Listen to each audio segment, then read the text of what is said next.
নমস্কার। আজকে আমি আমার রান্নাঘরে দেখাবো পাউরুটির গোলাপ জামুন। আমি আগে দেখিয়েছি রাঙা আলুর পান্তুয়া, আজকে দেখাবো পাউরুটি। এই জন্য আমি এখানে 6 পিস পাউরুটি নিয়েছি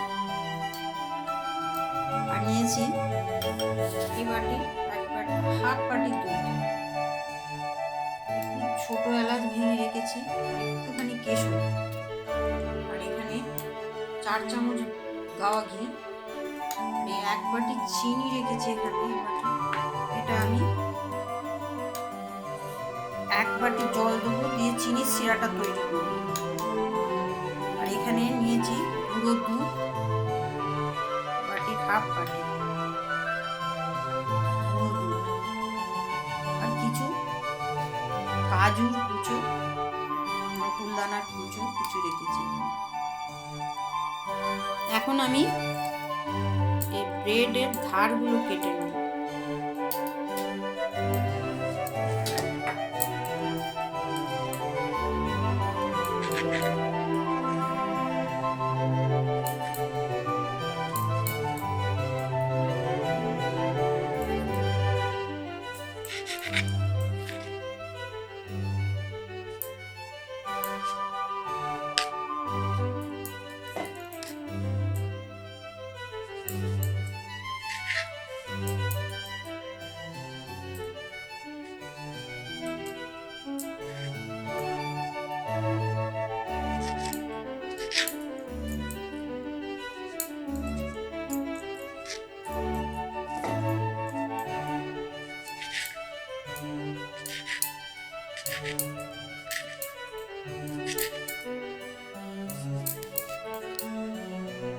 এবারে পাউরুটিগুলো আমি ছোট ছোট টুকরো করে রেখেছিলাম, সেইগুলোকে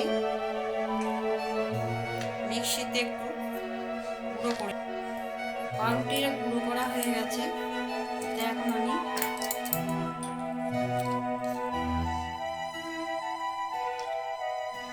চামচ ঘি দিলাম, চামচ মতন সাদা তেল,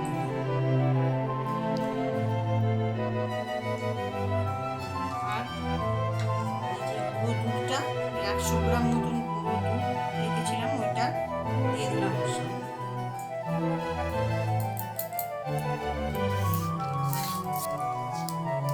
এটাকে এবার ভালো করে মাখো। সামান্য দুধটা যেটা রেখেছিলাম একটু করে দুধ দিয়ে এটা ভালো করে এখন মাখতে হবে, ময়দা মাখার মতো।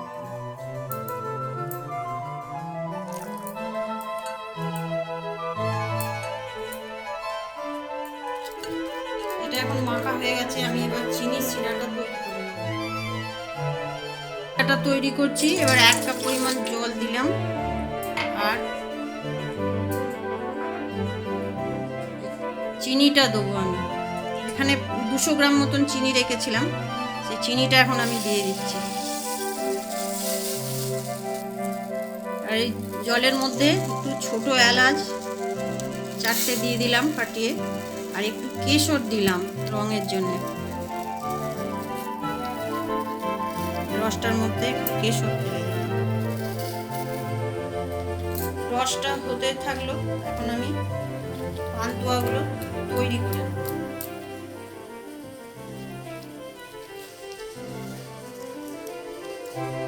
এর মধ্যে একটু করে কাজু,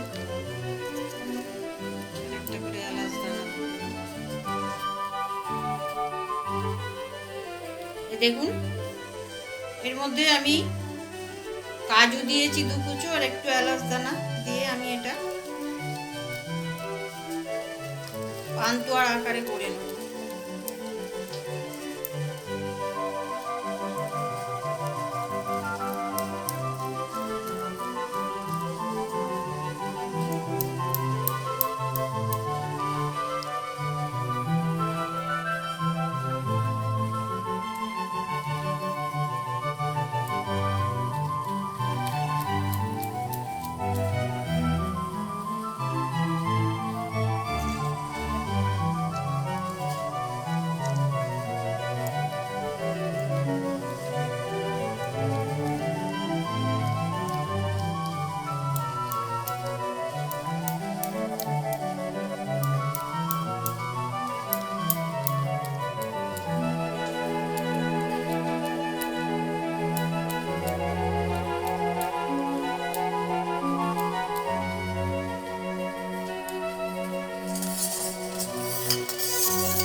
এসেছে।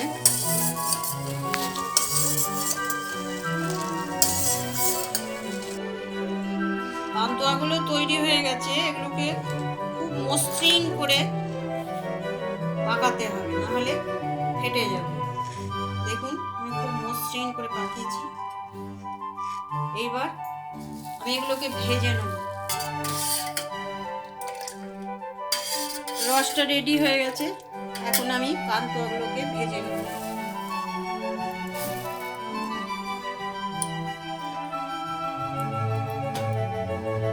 কড়াইয়ে তেল দিয়েছি, এখন আমি ওতে 1 চামচ ঘি দিয়ে দেবো। ঘিটা দিলে ভালো হবে। তেলটা গরম হয়ে গেছে, আমি এবার মিষ্টিগুলো আস্তে আস্তে ছেড়ে দেবো।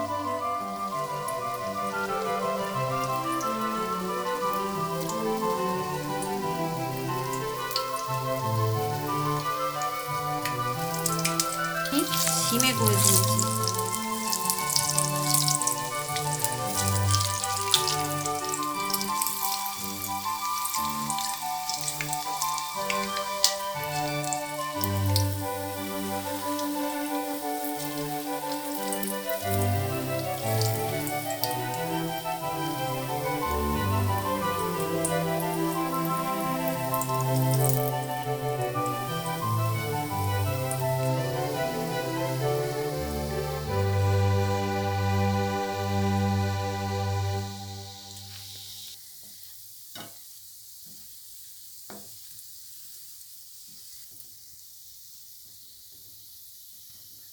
লাল লাল করে ভাজা হয়ে গেছে, এখন এগুলোকে আমি তুলে ফেলবো।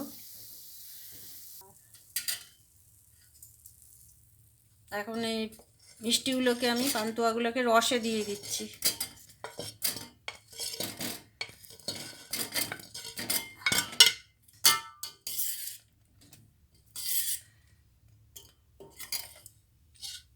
রসে এখন 0.5 ঘন্টা মতন ভিজবে। রেডি হয়ে গেছে আমার পাউরুটি দিয়ে গোলাপ জামুন। দেখলেন কত তাড়াতাড়ি ঝটপট বানিয়ে নেওয়া যায় বাড়িতে। এই রেসিপিটা বাড়িতে তৈরি করুন, খান, আর বলবেন কেমন এটা হয়েছে। কমেন্টস করবেন, আর শেয়ার করবেন, আর সাবস্ক্রাইব করবেন।